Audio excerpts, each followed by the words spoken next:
Mas o Brasil é um país de muitas coincidências mesmo, né, pessoal? Porque vejam só, nós temos um presidente da Câmara dos Deputados que jurou de pé juntinho, no dia da posse, primeiro mandato dele à frente da casa. Eu não mando em nada aqui, só faço pautar. A estrela da casa é você, deputado que está aí embaixo. Só que agora que ele tem que pautar a PEC que limita poderes do STF e instaurar a CPI de abuso de autoridade, o Arthur Lira desapareceu, tomou Doril, ninguém sabe, ninguém viu. Por que será? O Arthur Lira, até a sua subserviência ao STF tem limite. Quem te elegeu foi o povo e não os ministros. Chegou a hora de cobrar, vou trazer os detalhes aqui para vocês, tá, pessoal? Vamos falar também a respeito da Sabesp, né, a privatização que aconteceu lá na Alesp. Teve a ruaça da esquerda e eu vou trazer um videozinho para vocês de uns 5 segundos que é suco de vazio. Tá? Vamos falar também a respeito da traição de alguns deputados do PL. Graças nessa trairagem, a gente não conseguiu brecar aquele decreto do Lula e do Flávio Dino que limita, né, a flexibilização da posse de armas. É um absurdo. É um absurdo a maneira como o PL conduz a sua política. Uma coisa é você chegar e dizer, ó, votem a favor, né? E aí o cara vai lá, não vota e fica por isso mesmo. Se fosse um partido de esquerda, se fosse o PT, se fosse o PSOL, PCdoB, quem fizesse isso ia ser punido. Mas é aquilo, né? Há quem insista em dizer que o PL é um partido de direita. E a gente começa aqui, pessoal, falando o seguinte, tá? Ontem a gente tratou no segundo vídeo do dia como tema principal a questão da segurança aqui no Rio de Janeiro. Eu mostrei para vocês a atuação dos justiceiros, não os justiceiros sociais, né? Que é um termo ali associado à lacração. O pessoal que está revivendo aquele movimento dos anos 1980, 1990, né? Turma do jiu-jitsu. Acredito que o pessoal da luta livre, agora que não tem mais rixa, esteja junto aí também. A galera das artes marciais, né? Do MMA, se juntando, né? Montando aquela tropa de elite ali e fazendo o que a polícia não faz, perseguindo os bandidos, em especial em Copacabana, que virou uma selva. Né? Aí me vem o secretário de Segurança do Estado do Rio de Janeiro, o secretário de Segurança do Cláudio Castro, né? Quem assistiu ao vídeo, isso aqui é só confirmação de tudo que eu falei. Tudo que eu falei. Se você não assistiu ainda, confere lá que você vai ver. Tem o Silvio Almeida na capa. Né? Vão dizer o quê? Eu falei ontem. Vão dizer que você não corrige um crime praticando outro. Tá aí a matéria. Né? E eu disse, Cláudio Castro nunca foi de direita, galera, da turma do pezão, né? Porra, vamos lá, ele não é bolsonarista, né? Tanto é que ele fez campanha aqui no Rio de Janeiro sem usar o rosto do Jair Bolsonaro. Então, vamos lá, né? Vamos falar a coisa certa aqui. E tá aí pra vocês a prova. O cara disse justamente o que eu falei que aconteceria, né? Ah, não pode fazer isso, né? Porque aí é um outro crime.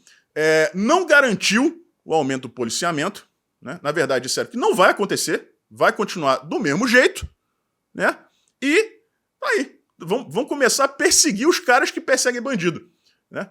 É capaz de aumentar o policiamento para justamente prender a galera que está perseguindo os bandidos. Não, deixa os menininhos trabalhar em paz, deixa os menininhos para a rua, roubar o celularzinho, movimentar a economia, tomando cerveja, né? Comprando aquela ervinha do capeta. Pô, pelo amor de Deus, né? Tá aí. Para quem insiste nessa mentira, ai, Cláudio Castro é de direita. Cláudio Castro é do PL. Você critica demais o PL. Gente, parem de associar o Jair Bolsonaro ao PL. Se o Bolsonaro pudesse, ele teria sido candidato pelo Aliança pelo Brasil. Não conseguiram tirar o partido do papel e ele precisava de uma legenda, porque aqui no Brasil é proibido você concorrer sem uma legenda. E a que ele escolheu foi o PL. Agora, vocês acham que o Valdemar Costa é de direita? Não é, pessoal. Tanto é que o Romário tá lá, já votou inúmeras vezes contra a direita e contra as orientações do partido. Mas é o cara da Copa de 94, né? Eu acho que os deputados enxergam o Romário ainda como aquele jogador de futebol, porque político ele não é. Ele tá lá matando salário. Tanto é que você vê as redes sociais do Romário, é só jogo de futebol, é entrevista a respeito de futebol. Eu sou melhor que não sei quem, eu sou melhor que não sei quem lá. É assim, cara.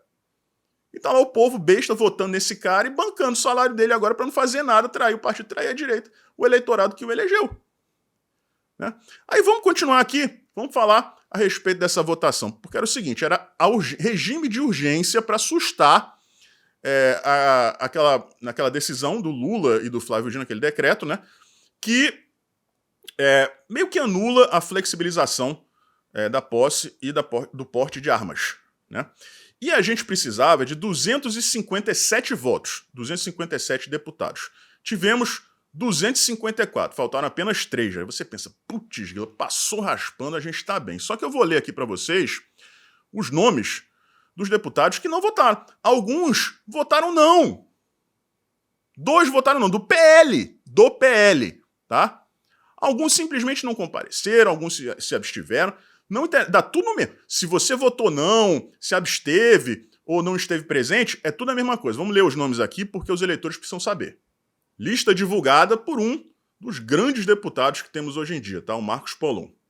Votaram não. Antônio Carlos R, não sei o que é esse R aí, que eu não conheço esse deputado, do PL de São Paulo, e João Carlos Bacelar, do PL da Bahia. Ou seja, 2 deputados do PL que votaram não pela sustação do decreto do Dino e do Lula. Abstenções: Eli Borges, Tocantins, e Henrique Júnior, do Maranhão.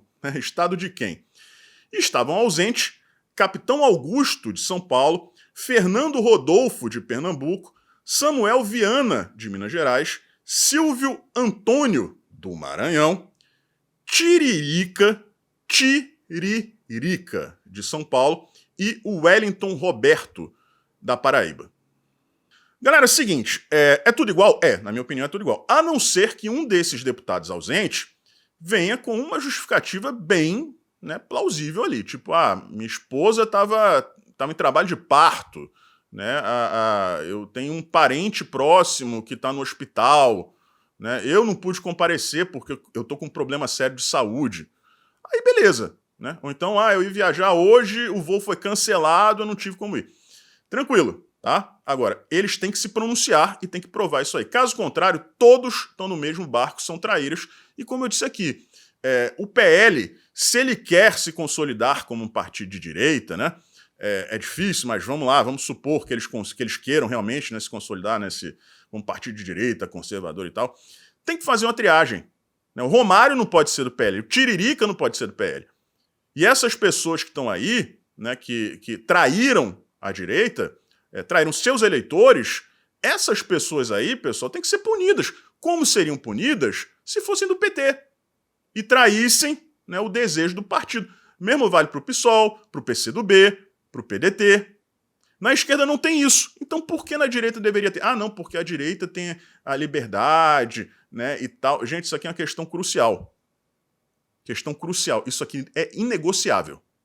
Tá? Então tá aí os nomes dos deputados e vocês que votaram nesses políticos aí, né? Tanto os que votaram contra, os que se abstiveram, ou seja, estavam presentes e preferiram não votar, e os que não estavam lá, cobrem e se lembrem dessas pessoas, tá? Se lembrem dessas pessoas porque em 2026 tem eleição de novo. Vamos falar da Sabesp aqui. Aconteceu, tá, pessoal? Rapidinho. Privatização, né, lá na Alesp, e Assembleia Legislativa de São Paulo, e a esquerda tocou um terror. Quem tocou o terror? Sindicalistas, né, que voltaram a receber. Né, aquela turminha de sempre, os dorme sujo, bicho grilo, cara de imundo, estavam lá, e um deles, eu estou colocando aí manchado, né, porque tem sangue aí na foto. Sangue não, vocês vão ver que daqui a pouco tem sangue nenhum aí. Mas sangue de mentirinha aí, né, com a camisa do Che Guevara, gente. Camisa do Che Guevara, né? Como é que você pode levar a sério um cara desse? Ninguém que veste uma camisa do Che Guevara tem o direito de pedir alguma coisa. Tá? Por melhor que seja, nem é o caso. Tá? E nem é o caso. E aí a polícia militar, em um dado momento, teve que reagir. Né? Inclusive, as primeiras agressões partiram dos arruaceiros aí. Porque os policiais estavam ali, num vidrozinho ali. Eu vou mostrar aí para vocês um videozinho curto no canto da tela. Tem, primeiro, aquela que estão chamando de Marieta Severo, né? Ela já foi candidata a senadora, essa senhora aí. Chiliquenta, uma coisa horrível. Foi presa, ficou fascista. Mas olha, gente, meu Deus do céu, parecia um adolescente, né? Uma universitária de DCE. Teve também as imagens aí deles tentando quebrar. Dá para ver os policiais ali no meio, né? Entre o vidro e os arruaceiros. Foi nesse momento que os policiais foram agredidos, aí teve a reação. E por fim o sangue falso, gente, né? Foi encontrado ali com um dos vândalos lá, um tubinho, né, com um líquido vermelho que se assemelha muito a sangue de mentirinha, né, que é usado em novela, em filme, né, que deve ter sido o mesmo sangue usado por essas pessoas aí para fingirem, né, que foram agredidas, que estavam sangrando e tal. Aí vocês veem a reação, eu não vou postar aqui, mas procurem, por exemplo, Samia Bonfim. Exigimos a libertação imediata dos manifestantes. Aí deu lá 4 nomes. Né? Agora são manifestantes. Não são terroristas, né? E querem libertar. Não, sem anistia. 17 anos cada um de cadeia, tá? Preventiva a dar com pau. Né? Vamos esperar aí, vamos manter essas pessoas ali na cadeia, bonitinho durante um bom tempo, depois aquele julgamento gostoso, rígido, né? Nesse caso aqui com vasta base probatória, ao contrário do outro caso lá. Mais 17 anos sem anistia, né? Não vai acontecer, né, pessoal? Daqui a pouco estão soltos aí, porque o Brasil realmente, a lei, não é que ela funcione para um lado e não funcione para o outro, né? Ela não funciona para nenhum dos lados, só que de maneiras diferentes. Ela pune inocentes de um lado e não pune culpados do outro. Chegamos aqui, pessoal, ao nosso tema principal, que é o Arthur Lira. Ele, no discurso de posse dele, isso no primeiro mandato dele, né, metade do mandato do Bolsonaro, ele jurou de pé junto, olha só. Ele não disse com essas palavras, né, mas o gordinho, o Rodrigo Maia, o nhonho, ele tratava isso aqui como se fosse o reinado dele, né, e ele tivesse sentado num trono e mandasse em tudo. Ele decidiu que era pautado. A gente cansou de ver decreto do Bolsonaro caducando, porque ele nem pautava. Né? Ele trabalhava realmente como um engenheiro do caos.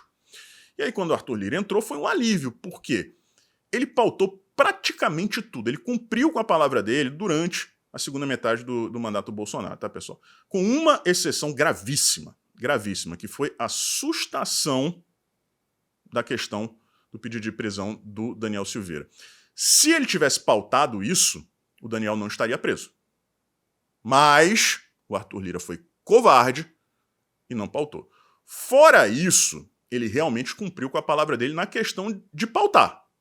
Tá? Negociata pra caramba, que o cara adora um dinheiro, adora uma vantagem. Agora, pautar, ele pautou. Pautar, ele pautou. Chega no governo Lula, e aí a coisa muda de figura. Por quê? Porque no governo Jair Bolsonaro, tinha emenda? Tinha. Claro que tinha emenda, pessoal. Se não tiver emenda, aquele congresso ali podre não anda. Mas no governo do PT vira farra. O poder de barganha da pessoa aumenta demais. Porque se você tem esse controle e sabe que o outro lado não vai passar do limite, é aquela história. Ou trava, ou você se contenta com o que tem. No caso do governo do Lula, ele sabe que pode levantar o sarrafo. Ele sabe que pode. E aí vira um jogo de gato e rato. É isso que a gente vem vendo desde que o ladrão subiu a rampa. E a gente fez esse alerta ano passado inúmeras vezes. Então o Arthur Lira continua pautando? Continua pautando. Agora sempre tem que ter uma contrapartida. É um ministério, é uma estatal, é um cargo do primeiro e segundo escalão. É assim que ele opera. Só que quem tem o Arthur Lira no bolso? O STF. Porque ele tem um monte de processo por lá. E aí o que acontece, pessoal? Ele vira um bonequinho. Vira um puppet na mão do STF, tá? E aí nesse momento em que o Arthur Lira tem obrigação de pautar a PEC que limita as decisões monocráticas do STF, o que ele faz? Desaparece. Some. E agora ainda tem esse outro pepino. Para ele. Pra gente a solução que é a CPI do abuso de autoridade. Se existe um telefone tocando hoje em Brasília, é o do Arthur Lira. E a gente sabe perfeitamente de onde estão partindo essas ligações. Arthur Lira, presta atenção. Da mesma forma que você sequestra o Planalto com as suas exigências, né? Você que tem um olho grande, você sabe, você tem plena ciência disso, que quanto mais o governo cede, mais você cresce. Com o STF, você está do outro lado da corda. É você que está cedendo. E quanto mais você ceder, mais o outro lado vai ter poder. É isso. Não tem limite isso. Tá? Não tem ombro essa história. Então, Arthur Lira, cumpre com a tua obrigação, pauta a PEC e instaura a CPI. Agora, não permita que façam o que fizeram com a CPMI do 8 de janeiro. Se a esquerda, se o governo, se a base governista assumir essa CPI, meu amigo, você nunca vai ficar tão desmoralizado na tua vida quanto no dia em que isso acontecer. A gente vai te cobrar demais. E não se esqueça, o principal, ano que vem tem um monte de eleição municipal, um monte de município aí que você quer eleger os seus candidatos. E, meu camarada, o teu eleitorado hoje em dia está muito mais para o nosso lado do que para o lado deles. E se você trair, se você não cumprir com a sua obrigação, você vai ter que enfrentar a esquerda fazendo campanha para os candidatos do Calheiros e a direita cruzando os braços, Arthur Lira que se vire. Um forte abraço, a gente se vê por aí.